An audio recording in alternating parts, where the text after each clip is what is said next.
Hey everyone, welcome to this tutorial. In this video, we are going to walk you through the step-by-step process on how to install and set up Agendor Action Automation for workflow apps. Once on your account, head over to App Marketplace, click on it, search for your app and click on Install. Right here, click on Allow and Install.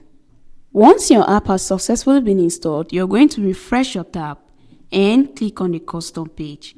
Then the interface of the app is going to pop up where you have access to your documentation.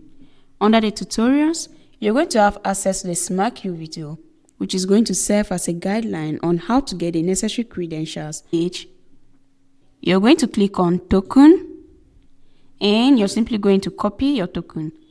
First of all, we're going to click on the view icon to view our token, and then we click on the copy icon and copy our token. So we're going to head over back to our account and you're going to paste your token here. Click on complete setup. There we go. Our app has successfully been connected and set up. We equally have the support center.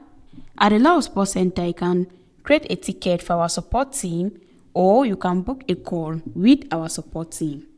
We have the change log. Here, you're going to see the necessary notifications concerning the new updates and the changes of this app. In order for you to receive these notifications, you're simply going to toggle on the notification button, enter your email, and click on subscribe. And that's it. If you need any help, our support team is available 24/7. Thanks for watching. Don't forget to subscribe to our channel.